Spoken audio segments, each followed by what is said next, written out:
الحمد لله الذي أمرنا بشكره وشكر والديه. أشهد أن لا إله إلا الله وحده لا شريك له خالق الكونين، وأشهد أن سيدنا محمدا عبده ورسوله سيد الثقلين.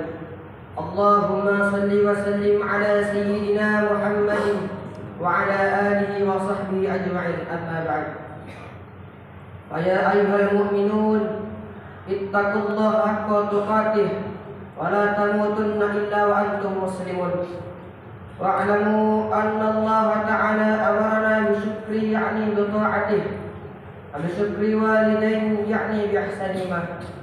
وقال الله تعالى في القرآن الكريم: بسم الله الرحمن الرحيم، أن اشكر لي ولوالديك وإلي المصير. Hadirin sedang rahimakumullah, marilah kita tingkatkan kualitas takwa kita kepada Allah Subhanahu wa taala dengan cara meningkatkan kualitas ibadah kita kepadanya. Dan Allah Subhanahu wa taala juga memerintahkan kepada kita agar kita selalu berbakti kepada kedua orang tua kita, baik yang masih hidup maupun yang telah wafat. Dan sering Allah Subhanahu wa taala gandengkan antara perintah menyembah kepada Allah dan perintah agar berbakti kepada kedua orang tua. Sebagaimana Allah berfirman dalam Al-Quran surah Al-Isra ayat 23. Bismillahirrahmanirrahim.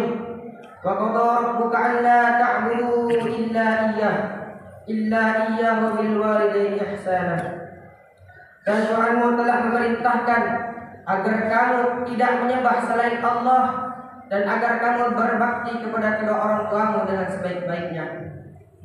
Dari firman yang telah saya sampaikan tadi, bahwasanya berbakti kepada kedua orang tua itu wajib hukumnya.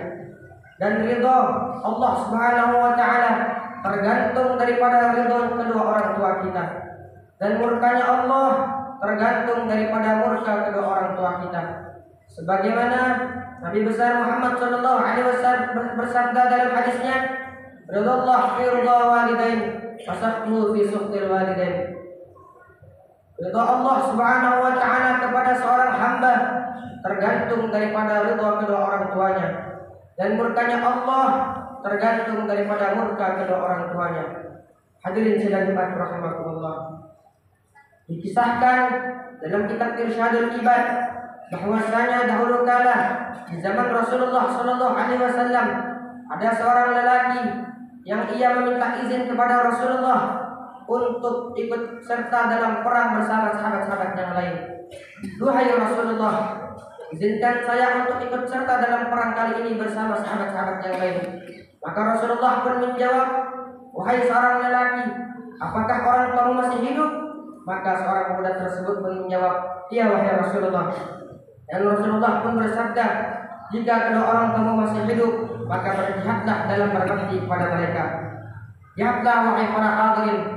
Rasulullah sallallahu alaihi wasallam lebih mementingkan berbakti kepada kedua orang tua daripada berperang di jalan Allah Subhanahu wa taala.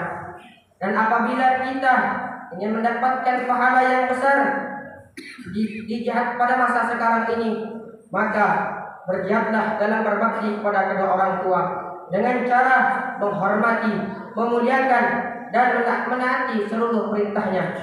Sebagaimana Nabi besar Muhammad sallallahu alaihi wasallam bersabda dalam hadisnya, "Ma min rajulin," tidak seorang lelaki yang duru ila wajhi walidayh, yang ia menatap wajah kedua orang tuanya, nabrata rahmah, dengan tatapan kasih sayang, illa kataballahu lahu biha hajjatan maqbulatan mabruratan, kecuali Allah Subhanahu wa taala catat baginya dengan pahala haji yang diterima dengan baik dan benar.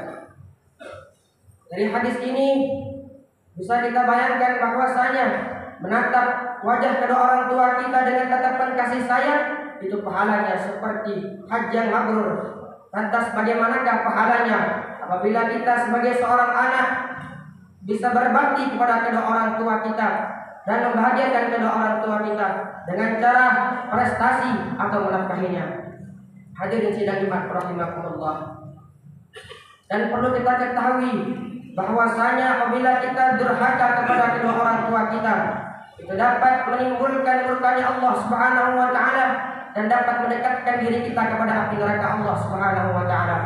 Sebagaimana hadis yang dikeluarkan dari Imam Ahmad dan Imam Bukhari dari sahabat Ibnu Umar radhiyallahu anhu.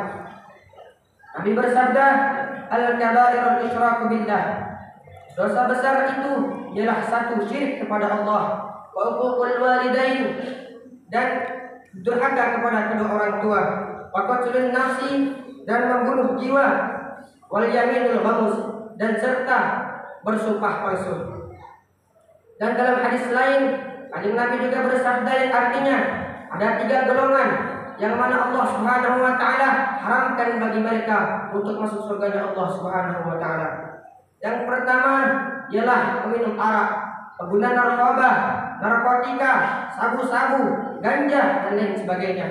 Dan yang kedua ialah orang yang durhaka kepada kedua orang tuanya. Dan yang ketiga, germo, naudzubillah min dzalik, ialah menjual anak perempuannya atau istrinya atau wanita untuk dizina asalkan menghasilkan uang. Naudzubillah. Dari hadis ini kita bisa mengambil kesimpulan bahwasanya apabila kita sebagai seorang anak durhaka kepada kedua orang tua kita, maka itu akan menimbulkan murka Allah dan mendekatkan diri kita kepada api neraka Allah Subhanahu wa taala dan menjadi sebab mati suul khatimah. Naudzubillah summa naudzubillah. Hadirin sekalian rahimakumullah. Marilah kita semua berdoa agar kita semua dijadikan oleh Allah Subhanahu wa taala sebagai anak yang dapat berbakti kepada kedua orang tua dan dapat membahagiakan kedua orang tua kita. Dan apabila kita berbakti kepada kedua orang tua kita sehingga kita mendapatkan ridha Allah Subhanahu wa taala dan surganya Allah Subhanahu wa taala. Amin Allahumma amin.